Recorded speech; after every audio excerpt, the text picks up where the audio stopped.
Hello and welcome to the latest installment of PSG Talking. I'm your host Ed, and on today's show, we're going to be talking about PSG's goalkeeper situation. We're going to look ahead to the next couple of fixtures for PSG, and then talk a little bit about the January transfer window, which is quickly approaching. But first, make sure you subscribe to PSG Talk Extra Time on Substack. It's free. We've got columns from myself and Jonathan Johnson from CBS Sports. And then visit psgtalk.com for all your latest PSG news. And if you enjoy this podcast, PSG Talking, make sure you subscribe and leave a review if you listen on Apple Podcasts. All right, let me bring my guest in. Making his triumphant return to the podcast is PSG 10. PSG 10, how are things on your end? I'm back. Good to be back. Everything's going great. Happy holidays to yourself. How are things with you? Yeah, thank you so much. Happy holidays to you. Yeah, Christmas is quickly approaching and the new year will be here. Hopefully, we'll have a little Champions League football to look forward to, but we'll get into all of that with PSG here shortly. But I wanted to have you on because of anyone on my Twitter feed, you have had the strongest opinions about Gianluigi Donnarumma, PSG's goalkeeper. Let me set up what the issue is, and then I'll turn it over to you, and you just let it rip. So basically, Donnarumma, he arrived during the 2021 summer transfer window on a free transfer from AC Milan, and ever since, you have to say he hasn't quite lived up to expectations. I was a believer.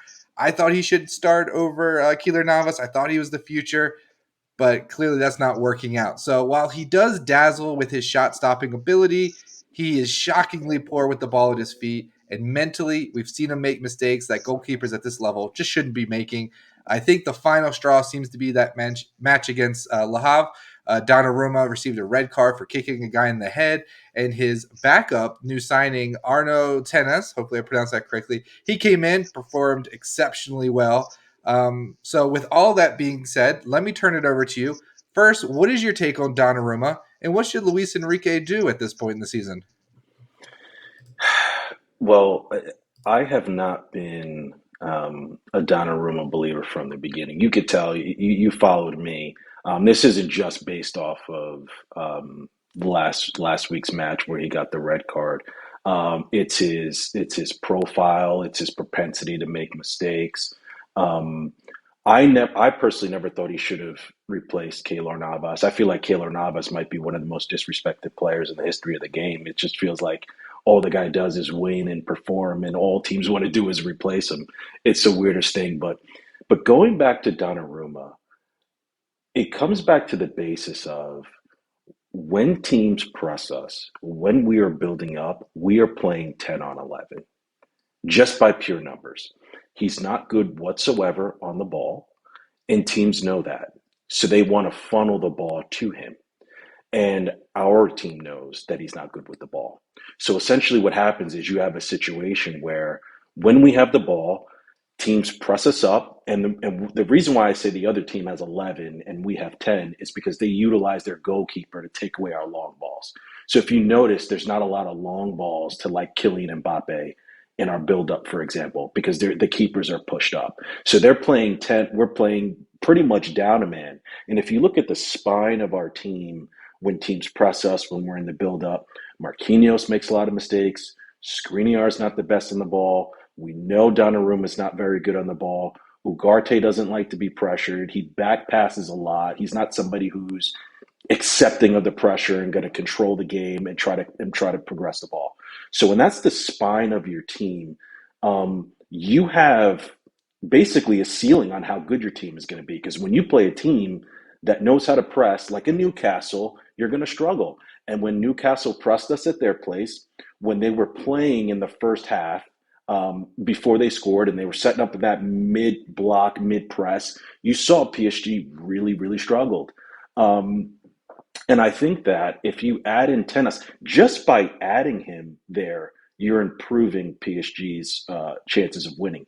Because not only, if you think about the first goal that Marquinhos let up, if you had a ball-playing keeper there, he probably just goes back to the keeper. And that goal doesn't happen, right? And there's just countless examples of that. And there's countless examples of Donnarumma having the ball and looking like a fish out of water. And I understand he makes some incredible saves. I'm not saying that he's without talent and without ability, but even in that department, we've seen in the UCL, he is mistake prone and he lets in some extremely soft goals.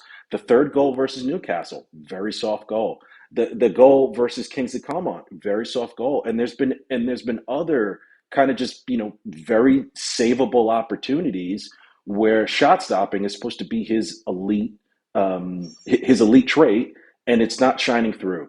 So for me, I wouldn't hesitate to start Tenas because I think he makes us an overall better team, even if his shot stopping isn't as good as Donnarumma's. I think that his ball playing ability, if and even if it's not him, somebody in the future, we need somebody who could play with the ball, especially if PSG wants to build from the back. A lot of really good points there. And one question I had is, how much do you blame Donnarumma's performance due to PSG's poor defense? You've got Skriniar, who is quality, but he's slow. You got Marquinhos, who is mistake prone, and now he's injured, and we've had to, replace him with Danilo and others. So we don't really have that solid core back line. I think that does play a little bit because they are having to maybe play back to Donnarumma, and that's probably his weakest, playing with the ball at his feet. If you just go back to the beginning, coming from AC Milan on a free transfer, we saw Donnarumma, win the Euros with Italy. 6'5", he could come out, he can claim balls that other goalkeepers just simply can't get to off of a corner. There was a lot that I liked about him physically, and I have seen him do it again in the Euros. But ever since then, game after game, it's getting harder and harder to defend him. And I know some people might come for me and be like, "Oh, I told you, Keelan Navas was the guy," and so it took me a little while, but I'm getting there. I think that, what I saw against Le Havre, we saw against Monaco, where he just, instead of booting the ball down the pitch, he just gives it away and it leads to a scoring opportunity for Monaco. It's just time after time after time he's making these mistakes. And at some point, you just got to pull the plug and say, enough is enough.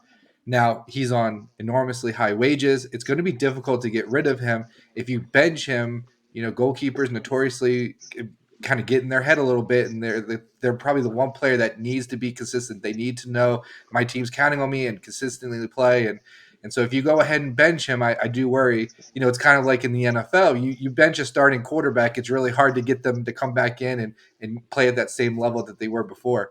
So I do worry, if we bench Donnarumma, it's probably going to be the end of his time at PSG.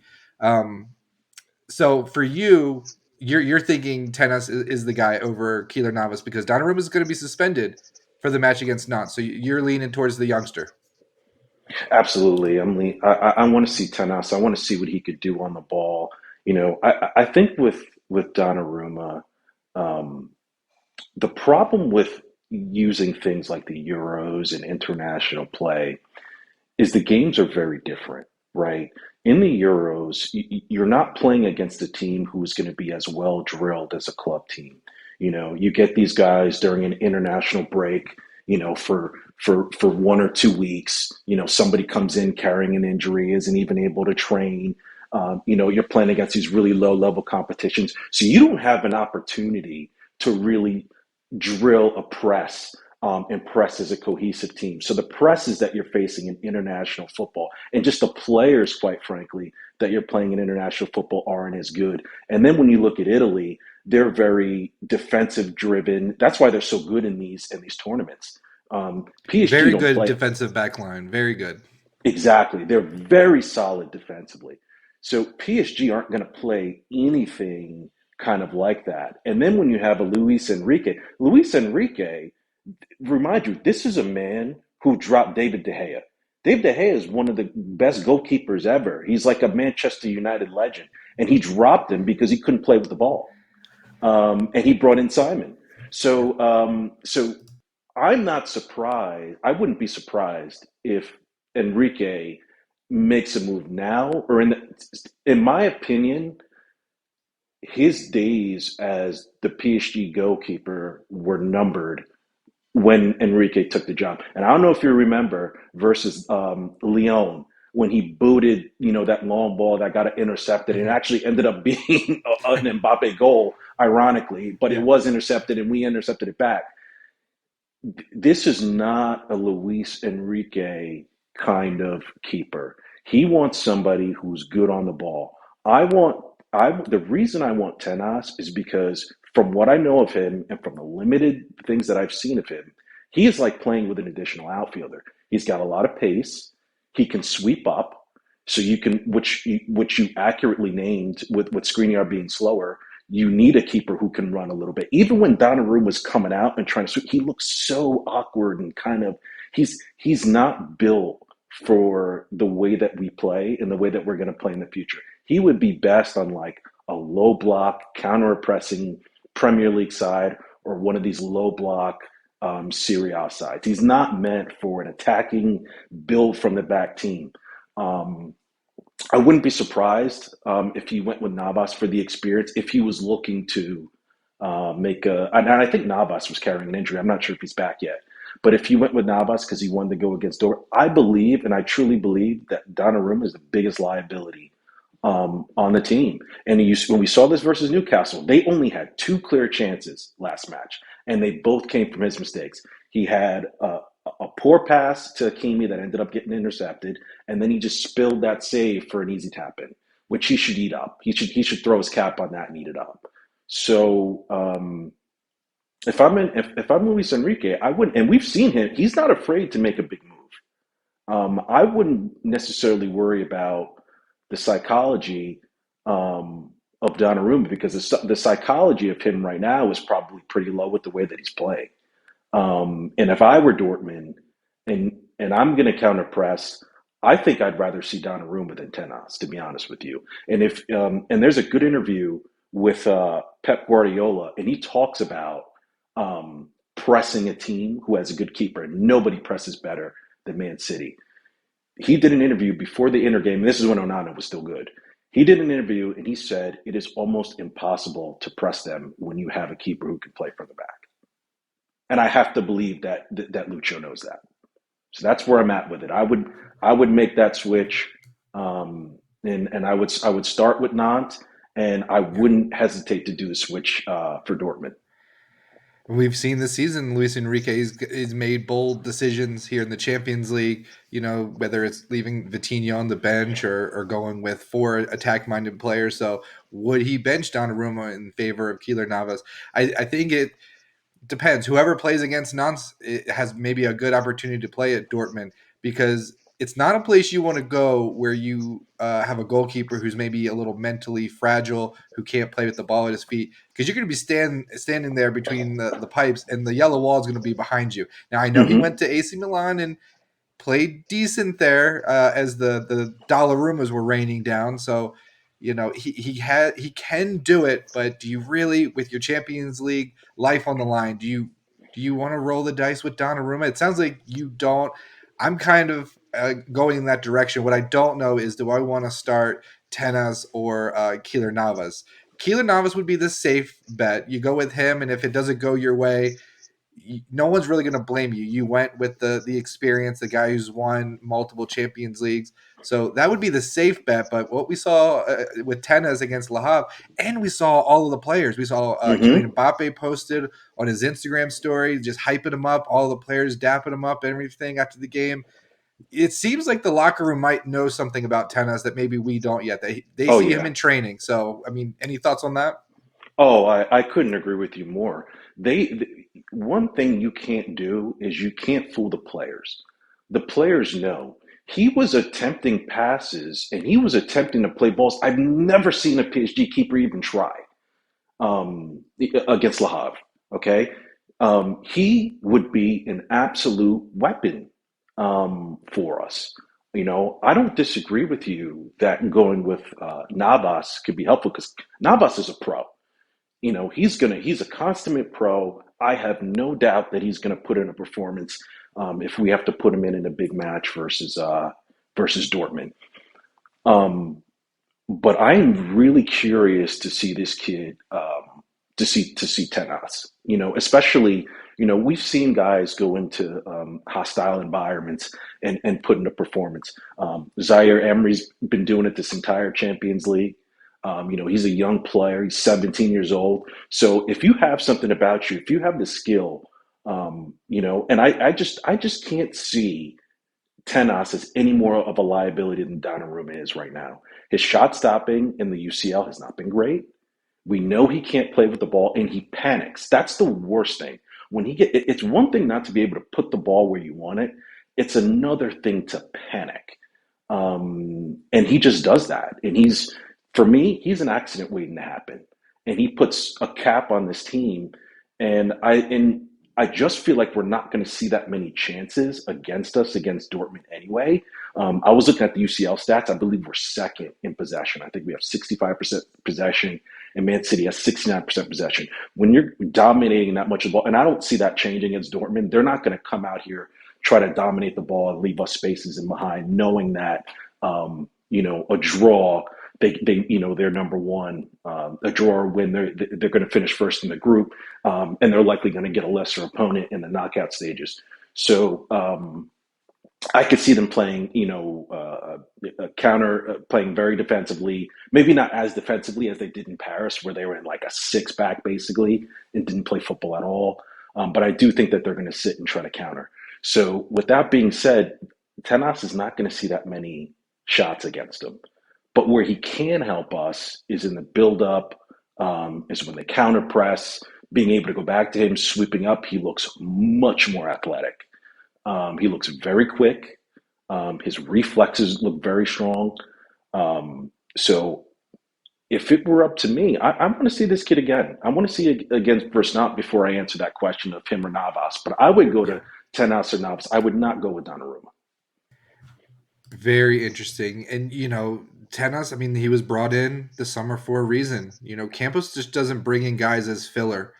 Mm-mm. You don't get to play at Barcelona in that academy and you're a scrub.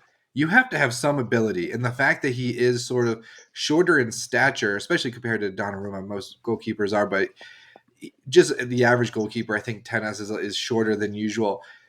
To be able to get to that level at Barcelona and be able to be recruited by PSG, you must be able to show something. Your reflexes must be very special. You must be very good with the ball at your feet. And these are all things that PSG need. So I think I'm with you. I'm leaning towards let's see what the young kid's got. Let's see him against Nantes. If he makes a crazy error, then maybe we either go back to Donnarumma or we consider Navas. But I think that's the move. I think there's a lot of momentum behind him right now. So I'm with you. I want to see more of this kid. It's just funny. Early in the season, I don't even think I could name him, and now we're saying against Dortmund in the most crucial game of the season, let's go ahead and play him. Yeah, we all know him. Let's see here. When we talk about the match against Nantes, we talked about Tenas potentially coming in and starting. What else do you want to see in the starting lineup? This is the final tune-up before the Dortmund match. Who do you want to see in there? What do you hope the mentality is? What are you hoping to take away from that match on Saturday? I think it is. I think if you're starting Tenas, you have to start a strong lineup because you're going to want to see how he looks, um, just in general with the team, how he gels with the team. You're going to want to see. You're going to want them to get used to him. You're going to want to see what he can additionally offer. So typically in this situation, I probably wouldn't go with a stronger lineup just for fear of an injury.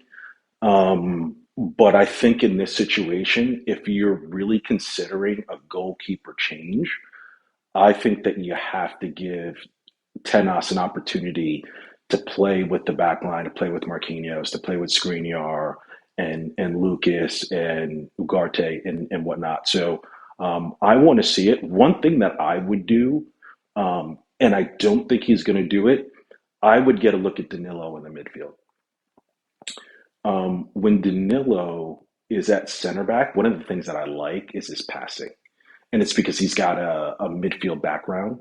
So I believe he's our best passer of the center backs, and I think that that's going to be important because when I watched the Newcastle match, I thought that we really struggled to break them down, and there was like a lot of this horizontal passing between the midfield, and nobody either looking to penetrate with a pass or looking to penetrate with dribbling. And I think that Danilo might be able to offer it. They're also extremely physical and pretty big in Dortmund's midfield. And from the reports that I've seen, they're thinking about going with Vitinha and Lee in the midfield. And I think that you just need a big physical presence. So versus not, I wouldn't mind getting a look at Danilo in the midfield and seeing if that's something that might be able to work for Dortmund. That's a really good point. We saw him playing at center back, but I wonder if you could move Lucas Hernandez as a center back and then start Mukiele at left back, and then that would free up Danilo to move into the midfield because we are going to be missing Zaire-Emery, who's still recovering. Hopefully, we'll be back after the winter break. So there is a little bit of shuffling that Luis Enrique is going to have to do. I also wonder if do we go ahead and start Gonzalo Ramos as the striker and maybe put Colomwani on the bench, who hasn't really been firing on all cylinders since coming over in the summer. So I wonder if maybe giving Ramos, who, to be fair, has kind of struggled a little bit, but I think he provides a little bit more of an aerial threat. I wouldn't mind, especially if he can get a goal against Nantes, that'd be great Hmm. memento for him going to Dortmund. So that's what I'm kind of hoping to say. Well, I look at this a little differently than most PSG fans. If Kylian Mbappe were to leave, the replacement is not Xavi Simons, it's Gonzalo Ramos. And the reason why I say that is because when or if Kylian leaves, your most accomplished goal scorer at that point is Ramos. So you're more likely to look for him. PSG don't really look for him from that standpoint. What I want to see is I want to see Mbappe as the nine, and I want to see Barcola on the wing and Dembele on the other wing. Or if he wants to do this as a tune-up, either Asensio or Ling or Kang-In Lee on that right wing.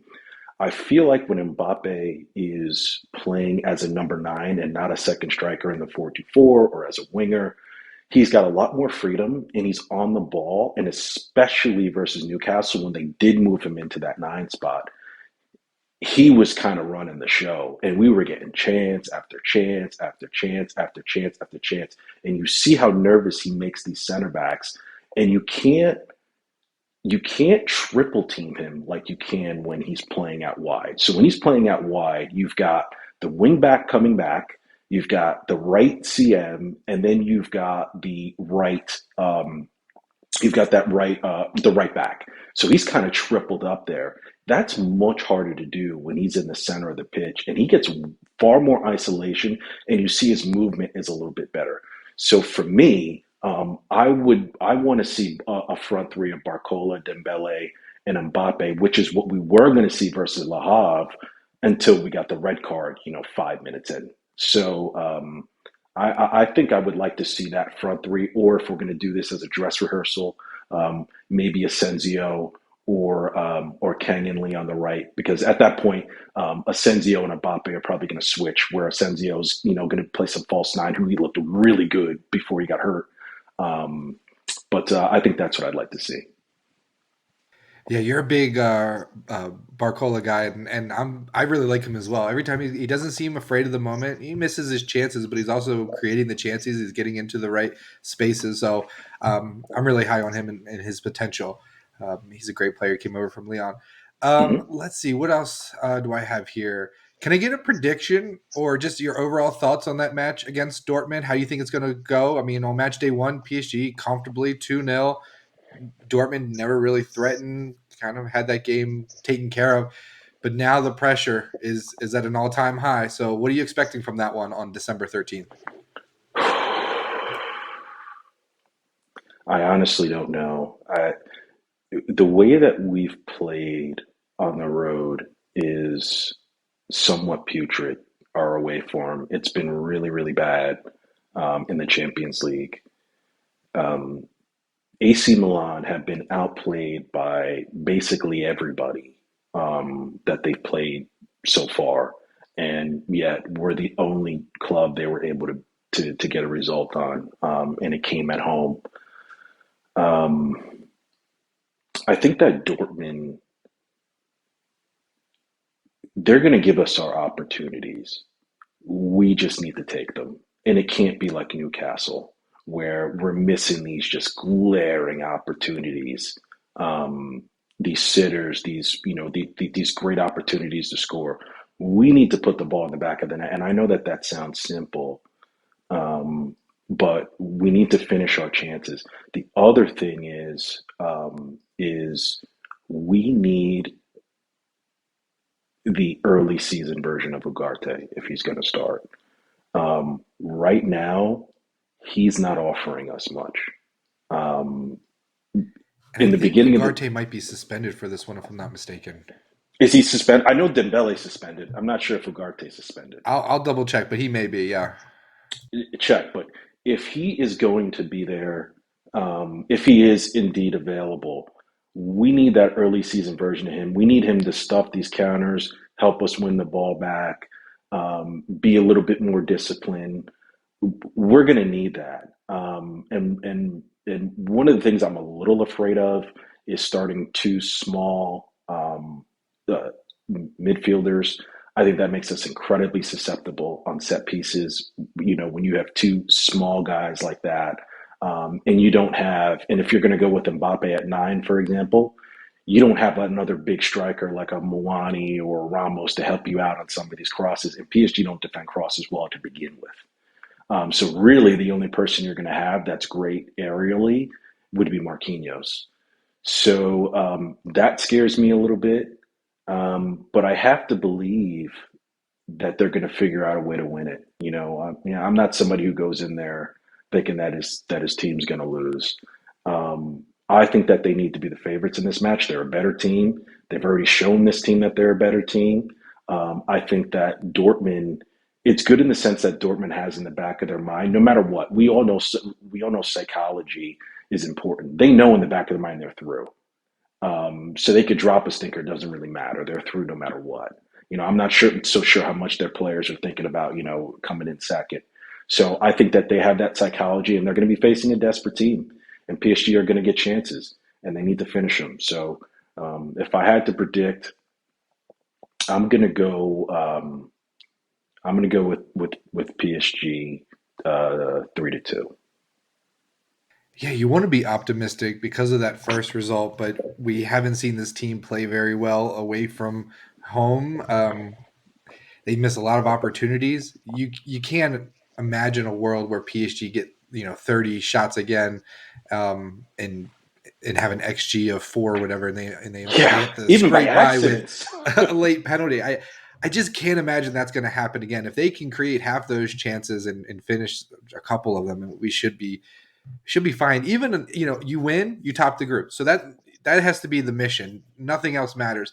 They could probably still qualify, I think, with a draw. I know Newcastle are missing maybe potentially their goalkeeper who played really well against PSG, so there could be something there. I think PSG have the tiebreaker over AC Milan on goal They difference. do. It gets a little fuzzy, but the priority has to be just win. And I was looking, I can't find if Ugarte is spending it or not. I know he got a yellow card, but if he plays, that certainly is going to help the midfield because Zaire-Emery will not be there due to injury. So I Hmm. think for me, I want to be confident, but I just don't know. I have a feeling that maybe this is going to be tied 1-1 with the 10 minutes left to go, and we're just going to throw the kitchen sink and see what happens, and maybe we scrape by and get a late winner. So I think it's going to be heart attack central for PSG fans. Yeah. And just hold on. I don't think this is going to be an easy game. If we win, it's going to be a late winner. So just hold on tight. It's never easy if you're a PSG fan. No. PSG 10. Let's change gears a little bit here. Let's get away from the what's going on the pitch. I want to get your thoughts on the January transfer window. My first question is, what are your expectations in terms of Kylian Mbappe? There was a report I saw Real Madrid might make an offer in January and they're going to give him a deadline. But essentially, do you think we're going to hear anything substantial about his future in January? I think it'll depend on what happens against Dortmund. I think that those rumors will start to get louder if PSG were to lose. I don't think he'll leave the club in January because why would Real Madrid offer a fee for somebody they're going to get for free in a couple of months? So I do think that those rumors start to get a little bit louder as we get to January. I don't think in some ways it won't matter because they're going to, there's going to be tons of reports. There already are every day. There's like a new report. He's staying, he's going, he's staying, he's going. I don't think anybody really knows at this point. I lean that he's probably a goner just based off of, some of the things that have come out and the fact that he hasn't resigned. But I don't think that we're going to know definitively until closer to April because I think he's going to want to have this figured out before the Euros. I don't think he's going to want to go into the Euros with a contract situation. Yeah, it'll just overshadow everything. And then you have the Olympics in Paris, which I believe he's eligible to play for. Will that play a role? Would Real Madrid want him playing in the Olympics and the Euros, and then getting ready for a season? I don't Who think knows? so. I I don't don't think so think so either. because he would have to essentially miss training. Yeah, He would be coming to a new team, essentially missing training, having had no break, going directly into a season with a brand new club. I'm not so sure that they're going to want him to play, and then having left Paris, they're going to want to subject him to being in Paris in the Olympics and then coming back straight. So I'm not so sure that they're going to want him to do that.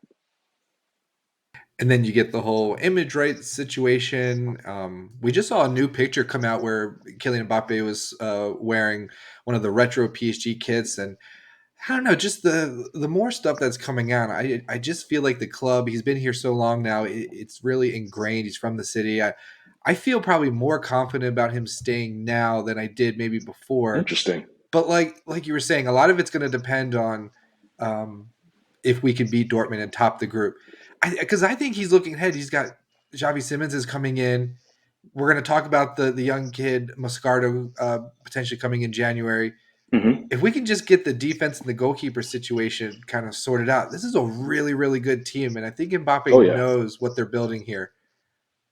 And, yeah. and I is he going to mean, want to there's no share the question. spotlight with Jude Bellingham over at Real Madrid? I don't know. I One of the things that has been pretty constant is that he definitely has feelings for PSG that he doesn't have for Real Madrid. I think that he sees Real Madrid as a means to accomplish certain goals.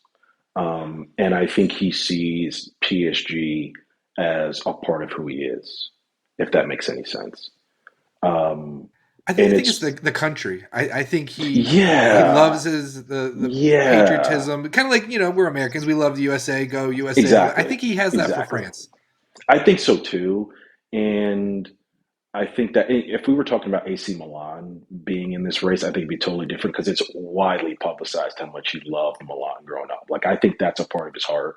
So I think that if Milan were actually in this, he might have left a long time ago because we know he loves Milan. He speaks Italian and all that stuff. I think that the weird thing is that PSG and Mbappe are on two totally different timelines. Mbappe needs to win Ballon d'Ors and Champions Leagues now. PSG is kind of rebuilding. Anytime you bring in 13 new players, you get rid of Neymar, you get rid of Messi, you get rid of Marco Verratti, who's a club icon, basically. Most games played, probably the most trophies won. You're in a rebuilding mode. So for me, getting out of the group of death and making it to the round of 16 is a win. I'm not necessarily sure he sees that as a win, and I mean, I just don't know. if he can just win the Euros with France and get to the knockout stage, we just saw with Messi. It doesn't matter if you don't do well with your club team, as long as you win a major international tournament, you're Ballon d'Or. Isn't Yeah, that what they just told us? yeah. I mean, well, we know that the rules are different. It's true. We know the rules are different for Messi because France won France won the World Cup, and Griezmann won the Europa League, and he still, I believe, finished third in the Ballon d'Or. So we know that the rules are different for Messi when it comes to that standpoint. But as far as Kylian goes, I don't know what he's going to do. I do think that because he hasn't resigned, and some of the things that are coming out, like Madrid preemptively making these statements, and the way that they're treating it now, they're leaking they might be into Holland. I do believe that he's going to go ahead and go to Real Madrid at this point because I can't see this current iteration of PSG. We're not there yet in our project. We're 4 months into our project. You know, and it could take years to build a proper project. So I don't know how far this team could go, And but he did say he wanted to be part of a project. He wanted to be at the head of that project. I don't think PSG are that far away. Like I mentioned, Xavi Simmons is coming in. He yeah. is a phenomenal player, Oh, he's and amazing. He's we amazing. amazing. I mean, he is just lighting up the Bundesliga, Leipzig. We're just maybe a couple players away. Ugarte, he's great. We've got Zaire-Emery. There's some Hmm. really good pieces in here. He's got his friends from Yeah. the France national team. Again, It I feels like feel a more matter of confident. time. Yeah. Yeah, it feels like a matter of time. And this is the most confident I felt, and I know I say this every couple of years, and PSG fans say this, but this is the most confident I felt in a project. We have a competent manager who has a style of play and something that he was. You watch some of these other teams with these new managers, and they're like 2 years in, and you have no idea how they want to play. We're 4 months in to PSG. We know exactly how they want to play. Okay. And you see it on the pitch, which is very encouraging. So we have that. We have a competent, this guy really hasn't failed in Luis Campos as our sporting director. Okay. And I had my issues with him, but I'm finding out pretty quickly the guy knows what he's doing. Okay. And then Nasser's a closer. Okay. He's kind of taken a step back and realized that he's a former tennis pro. Okay. And when we need you to come in and close a deal, that's what you're best at. But it needs to be consensus of everybody who wants. I was very happy with the transfer window that they had and the way that they're going about their future signings. So I feel pretty confident in what this project can do, and I feel like if Mbappe does end up staying, I find it unlikely, but I think that if he does, that PSG are going to be what Man City are now. They're going to be that team that everybody looks to every year to win the Champions League and to win trebles and stuff like that. Just the way that they're building the team. So that's what I think. I hope he stays, but there's just a lot of malarkey out there. You don't know what to believe with all the nonsense reporting. Like some of it's just for interactions. Let's be honest. It really is. Yeah, no one knows. And I think I'm with you. I don't think we'll hear anything substantial in January. Potentially, if PSG aren't in the Champions League, maybe we'll get some Maybe. credible reports, but that's still unlikely. PSG 10, let me get you out of here because there was a little bit of news. I mentioned earlier Gabriel Moscardo, currently at Hmm. Corinthians, rumored to be close to signing for PSG. We are his preferred destination. Could be signing in January potentially. So he's 18-year-old Brazilian midfielder, highly touted. Several top clubs are interested in his services, but he wants to come to PSG. I won't ask you to break down his game because I'm sure, like me, you probably haven't seen too much of him. But Hmm. what does his potential signing tell you about maybe PSG's future transfer business that they're looking at a player like him? Yeah, it tells me quite a bit that all of the things that they've been saying over the last several months are actually real. That they're investing in a project, that we're not just going to, be a retirement home for, aging stars looking to get their big payday.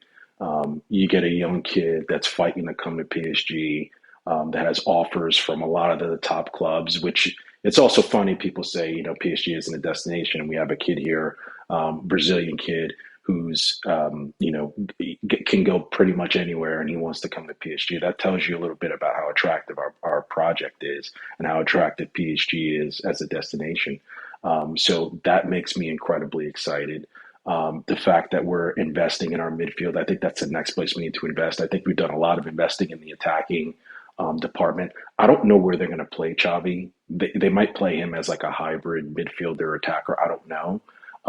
But having this kid in, having Sharon Door, who the reports on him are fantastic, that he's just a young, growing player, and they're just bringing him along. And the little bit that I've seen of him, I've absolutely loved. He looks like a specimen in the midfield. Yes. So adding a guy like this, and I think Ugarte needs to get pushed a little bit. I think he needs Hmm. genuine competition. Somebody who can come in. This kid might not be able to provide it at his age, but you never know because Zaire-Emery's 17. And he basically sent Verratti to Qatar. So who knows? Let's see what this kid could bring. I'm excited about him. I haven't gotten a chance to watch him that much, but the things that I'm reading and hearing about him is that he's the real deal. Yeah, he's from what I've seen, from the videos. He fearless out there. Main position. I'm just looking on transfer market, defensive midfielder, and he's not afraid to put in a tackle. So I liken him a little bit to Ugarte, and so maybe he comes in, pushes him a little bit for competition. I really like it. I think the more we can get tough players that come in with that mentality, like Ugarte. I love that style of football. Players that are just fearless, and you surround them with players like Xavi Simons and Mbappe Hmm. and Barcola. These players have a lot of flair. Dembele, and you've got this kind of like fearless, tough core, and then these players who can just dazzle and score goals. That I feel like that's the perfect balance we saw last season. Under Pochettino, just a very unbalanced team with Neymar and Messi. We're getting Hmm. that balance now. We got players that can put in a tackle. We've got other ones who can score screamers. So I think it's great. The future is bright. I'm like you. Maybe we've said this before, but very high on this project. Hopefully Mbappe sticks around. But PSG 10, thank you so much for coming on. Do you have any final parting words you want to say before we let you run here? No, let's get this win versus Dortmund. I'm actually hopping on a flight to Paris right after the match. Nice. So it's either going to be the best flight of my life or the worst. And I'm also going to a game, There next you go. in like 2 weeks. So I want it to be a happy time. I just want to get out of this and get to the round of 16, because we're good enough there, and whoever sees us in the round of 16, they're going to see a team that they don't want to see. Because the more time we get together, the more time Luis Enrique gets with his team, they're just going to get better. I echo everything you said there, and I'm jealous you're going out there. It's going to be great. Hopefully, when you get to Paris, they'll be partying in the streets because we've topped the group. We beat Dortmund, so we'll have to see. And you get to the knockout stage, anything can happen. The ball bounces away. You get a little bit of a luck, a VAR call, Mm-hmm. as we saw. Mm-hmm. Anything can happen. A PSG good could go on a draw. run. We have the talent to win. I mean, we don't have the experience playing together, but like this Mm-hmm. team on paper should make a deep run. We just need to get there. So hopefully, we can get there. Um, Thank you so much for coming on the show. Thanks so much for listening. As I mentioned earlier, if you enjoy the show and you listen on Apple Podcasts, go ahead and leave us a review and check us out over on Substack and psgtalk.com. Again, this is Ed with PSG Talk. Follow me at PSG Talk. And until next time, bye everyone.